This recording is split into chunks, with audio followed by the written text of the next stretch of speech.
लड्डू गोपाल की सेवा नहीं हो पा रही तो क्या मंदिर में रख दें, पीपल के पेड़ के नीचे रख दें, विसर्जित कर दें, या जंगल में रखाएं, या कभी वृंदावन जाएं तो वहां रखाएं गोवर्धन पर्वत पर? क्या करें यदि सेवा नहीं हो पा रही तो? क्या करना चाहिए? और यदि ऐसा कर देंगे तो क्या होगा? यह प्रश्न कई बार मन में उठता होगा। यह प्रसंग बड़े ध्यान से सुनिएगा। इस प्रश्न का उत्तर है ये। हरे कृष्ण दोस्तों, मैं हूं अनुज शर्मा। घटना रायपुर की है। रायपुर में एक परिवार रहता था। माता पिता और 2 बच्चे, एक बिटिया एक बेटा। उनकी बिटिया बताती है, पिता घर में अकेले कमाने वाले थे, तबीयत खराब हो गई, अब काम पर जाया नहीं जाता था। मिडिल क्लास से भी नीचे का स्तर था, ज्यादा सुख सुविधाएं घर में नहीं थी। घर चलाने के लिए मां जो है सिलाई का काम करने लगी और बेटी ग्रेजुएशन कर रही थी। तो बेटी को लगा कि मैं भी कुछ काम करूं, घर चलाने में सहयोग हो जाएगा, भाई की पढ़ाई का पैसा दिया जाएगा, उसकी फीस भरी जाएगी। तो बेटी को लगा कि मैं ट्यूशन पढ़ाऊंगी। आस पड़ोस में बात की कि कहीं कोई ट्यूशन का बच्चा हो तो बताना, मैं ट्यूशन पढ़ाऊंगी, घर के खर्चे चल जाएंगे। तो किसी पड़ोसी ने बताया कि ठीक है, एक बच्चा है, आप उसे ट्यूशन पढ़ा देना। एक बच्चा आया ट्यूशन पढ़ने के लिए, वहां जाने लगी। फिर दूसरा बच्चा आया, तीसरा बच्चा आया। इस तरह से अच्छा काम चलने लगा। ट्यूशन के कई बच्चे हो गए, सबके घर में पढ़ाने जाती थी। तो ये बिटिया बताती है, एक रात हुआ यूं, एक स्वप्न आया। स्वप्न में दिखाई दिए मोर मुकुटधारी, मोटी मोटी आंखों वाले, घुंघराले बालों वाले, पीतांबरी पहने हुए, हाथ में बंसी धारण किए, बड़े ही सुंदर मनमोहक बाल कृष्ण। स्वप्न बड़ा अच्छा था। इनके घर कभी कृष्ण की पूजा नहीं होती थी, भगवान श्री कृष्ण की कोई मान्यता नहीं थी। स्वप्न दिखाई दिया, स्वप्न स्वप्न की तरह था, इसलिए कुछ खास लगा नहीं। अगली रात्रि हुई। अगली रात्रि को फिर से वही स्वप्न दिखाई दिया, वही बालकृष्ण दिखाई दिए। फिर अगली रात्रि हुई, फिर से वही बालकृष्ण दिखाई दिए। 3-4 रात्रि बीत गई।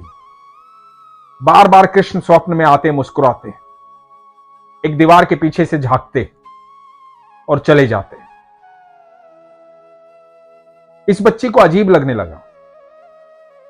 लगा कि ये क्यों हो रहा है, मुझे बार बार ऐसे क्यों दिखाई दे रहे हैं। फिर एक रात्रि को स्वप्न आया। स्वप्न में दिखाई दिया कि वही बालकृष्ण दीवार के पीछे से झांक रहे हैं।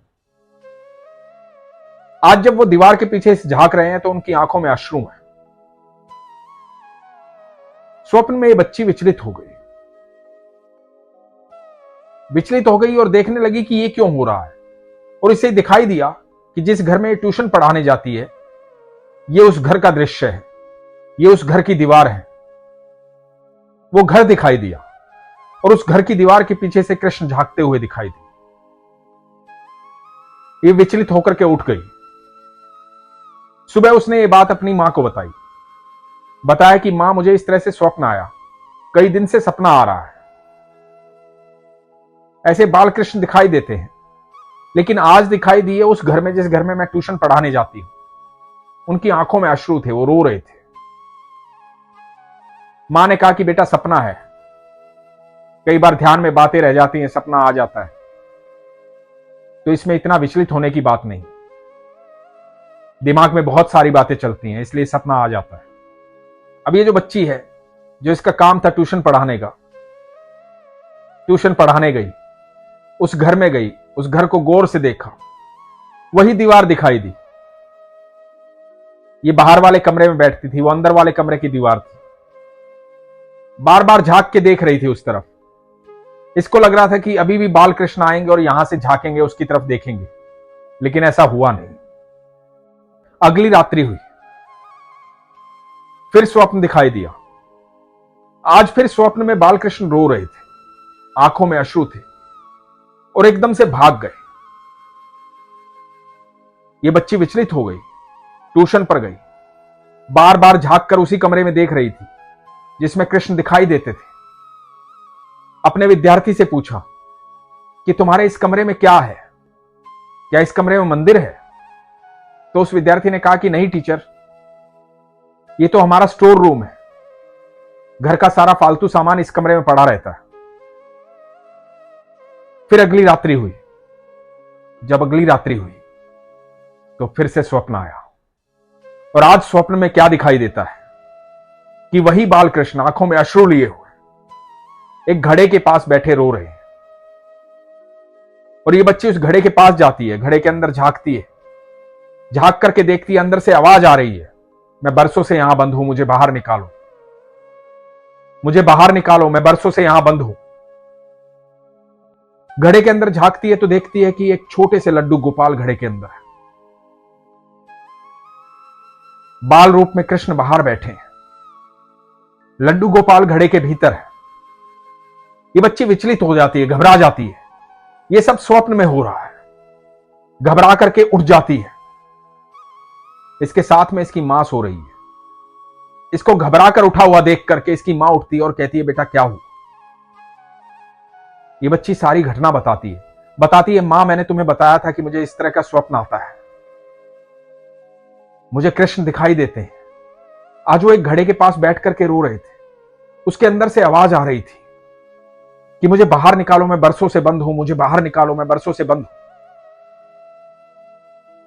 और ये कहते कहते ये बच्ची रोने लगती है और मां कहती है, बेटा कोई बात नहीं, तू रो मत, कल हम उनके घर चलेंगे और उनसे पूछेंगे, हो सकता है उनके घर लड्डू गोपाल की सेवा होती, कुछ ना कुछ बात तो होगी जो रोज स्वप्न आ रहा है। हो सकता है श्री कृष्ण तुम्हें कोई संदेश देना चाहते हो। और अगले दिन ये मां बेटी उनके घर जाते हैं जहां ये ट्यूशन पढ़ाती थी। जाकर के उस बच्चे की मां को बुलाते हैं जिसको ये पढ़ाती थी और उनसे पूछते हैं, क्या आपके यहां लड्डू गोपाल की सेवा होती है? जैसे ही पूछते हैं वो महिला घबरा जाती है, हैरानी से देखने लग जाती है और कहती है, क्यों, क्या हुआ? तो इस बच्ची की मां कहती है, नहीं कुछ हुआ नहीं, हमने कभी लड्डू गोपाल की सेवा नहीं की है, हम भी लड्डू गोपाल की सेवा करना चाहते हैं, हमें लगा शायद आपके यहां लड्डू गोपाल की सेवा होती होगी तो आपसे पूछ लेंगे कैसे सेवा होती है उनकी, कैसे उनको भोग लगाया जाता है, इसलिए आपसे पूछना चाहते थे। तो महिला कहती है कि नहीं, हमारे यहां सेवा नहीं होती, हमारे यहां बरसों पहले उनकी सेवा होती थी, मेरी सास उनकी सेवा करती थी, लेकिन जब से लड्डू गोपाल आए थे बड़ी गड़बड़ हो रही थी। पहले मेरी सास बैकुंठ धाम चली गई, फिर मेरे पति बैकुंठ धाम चले गए, एक के बाद एक दुर्घटना हो रही थी, मेरा मन घबरा गया। तो मेरे पति के जाने के बाद मैंने लड्डू गोपाल की सेवा बंद कर दी, उसके बाद कभी सेवा नहीं की। तो ये बच्ची पूछती है, तो आपके लड्डू गोपाल कहां है? क्या आपने उन्हें किसी को दे दिया? तो वो कहती है कि नहीं, दिया नहीं। तो ये बच्ची कहती है, क्या आपने उन्हें घड़े में बंद कर दिया, इस सामने वाले कमरे में? तो महिला आश्चर्यचकित हो जाती है, वो कहती है कि तुम्हें कैसे पता, तुम कैसे कह सकती हो ये बात? तो ये बच्ची सारी घटना बताती है, सारा स्वप्न बताती है कि कितने दिन से इसको स्वप्न आ रहा है और स्वप्न में भगवान आ रहे हैं और भगवान कह रहे हैं मुझे बाहर निकालो, मैं बरसों से यहां बंद हूं। यह सुनकर वो महिला घबरा जाती है। मां बेटी और वो महिला उस कमरे के अंदर जाते हैं। वो स्टोर रूम है, बहुत सामान वहां पड़ा है। सामान को हटाते हैं, वो घड़ा देखते हैं, वही घड़ा जो स्वप्न में दिखाई दिया था वहां दिखाई देता है। उस घड़े का ढक्कन खोलते हैं, अंदर कपड़े में लिपटे हुए लड्डू गोपाल। बाहर निकालते हैं, एकदम काले पड़ चुके हैं। वो बच्ची कहती है कि आप यदि इनकी सेवा नहीं करती तो क्या आप मुझे इन्हें सेवा के लिए दे सकते हैं? मैं इनकी सेवा करना चाहती हूं। उस महिला की आंखों में अश्रु आ जाते हैं, मां की आंखों में अश्रु आ जाते हैं। इस बच्ची को लगता है कि यह संबंध आज का नहीं है, यह संबंध बहुत पुराना है। भगवान श्री कृष्ण मुझसे स्नेह करते हैं, मुझे चुना है उन्होंने अपनी सेवा के लिए। और ये मां बेटी उस महिला से कह करके लड्डू गोपाल को अपने घर ले आती हैं, उनकी सेवा करती हैं। दोस्तों, जब हम भगवान की मन से सेवा करते हैं तो भगवान का मन भी हमसे सेवा करवाने में लग जाता है। जब हम भगवान से बातें करते हैं तो भगवान भी हमसे बात करते हैं। जब हम भगवान के प्रति भाव दिखाते हैं तो भगवान का भाव भी हमसे जुड़ जाता है। भगवान की पूजा करने के लिए, आराधना करने के लिए, भगवान की सेवा करने के लिए किसी नियम से घबराए ना। भाव के सामने कोई नियम नहीं होता है। सच्चा और सरल भाव होना चाहिए। यदि आप इस भय से कि आप सेवा नहीं कर पा रहे हैं अपने लड्डू गोपाल को पीपल के नीचे रखाते हैं, मंदिर में दे आते हैं, विसर्जित कर देते हैं, तो ये आप गलत करते हैं। यदि आपके मन में यह भाव आ गया है कि आप उनकी सेवा नहीं करना चाहते हैं, तो ऐसे व्यक्ति को लड्डू गोपाल सौंप दीजिए जो उनकी सेवा करना चाहता है। वैसे तो भगवान अपने भक्त को खुद चुनते हैं, क्योंकि भगवान श्री कृष्ण की सेवा वही कर सकता है जिसे वो चुनते हैं। क्योंकि जो सेवा करता है वो भगवान के बैकुंठ धाम में होता है, भगवान के राज्य में होता है। जो सेवा करता है वो भगवान का सेवादार होता है, वो भगवान का अत्यंत प्रेमी होता है। भगवान उसे प्रेम करते हैं जिसे ये हक देते हैं कि वो उनकी सेवा कर पाए। बड़े सौभाग्यशाली लोग होते हैं जो लड्डू गोपाल की सेवा करते हैं, उनमें आस्था रखते हैं, उनमें विश्वास रखते हैं, उनसे बातें करते हैं, अपनी नित्य क्रिया उनके साथ साझा करते हैं। बड़े सौभाग्यशाली लोग होते हैं।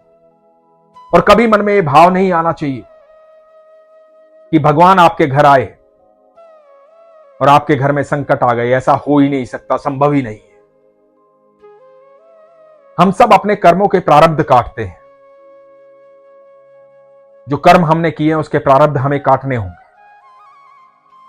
लेकिन यदि हम भगवान के सानिध्य में रहते हैं तो भगवान उस प्रारब्ध को काटने में हमारा साथ देते हैं, हमारे साथ खड़े रहते हैं। यदि हम भगवान के सानिध्य में आते हैं तो दुख कितना भी बड़ा हो, कभी दुख जैसा लगता नहीं है। वो समय सरल हो जाता है, सहज हो जाता है, आसानी से कट जाता है। तो कभी मन में ये भाव ना लाएं कि भगवान आए इसलिए संकट आ गया, भगवान आए इसलिए ये हो गया। जो होना है वो निश्चित है। लेकिन आप दुख की घड़ी में यदि उस दुख को सरलता से जीना चाहते हैं तो आप भगवान के सानिध्य में रहिए। भगवान ने आपको चुना है, भगवान आपसे प्रेम करते हैं, तभी आपको अपनी सेवा दी है। जो आपके घर में मूर्तियां होती हैं, उन मूर्तियों को जब आप लेके आते हैं तब वो मूर्ति होती है। लेकिन जिस दिन से आप उनकी आराधना शुरू कर देते हैं, उनसे वार्तालाप शुरू कर देते हैं, उनको भोग लगाना शुरू कर देते हैं, तो साक्षात भगवान होते हैं, मूर्ति नहीं होती। तो इसलिए आज के बाद ये फैसला लेने से पहले ये सोच लीजिएगा कि आप किसी मूर्ति को पीपल के नीचे रखने नहीं जा रहे हैं, किसी मूर्ति को विसर्जित करने नहीं जा रहे हैं, किसी मूर्ति को मंदिर में छोड़ने नहीं जा रहे हैं। आप साक्षात भगवान को अपने घर से विसर्जित करने जा रहे हैं, पीपल के पेड़ के नीचे रखने जा रहे हैं, मंदिर में देने जा रहे हैं, या किसी डब्बे में, किसी मटके में, किसी घड़े में, किसी अलमारी में बंद कर रहे हैं।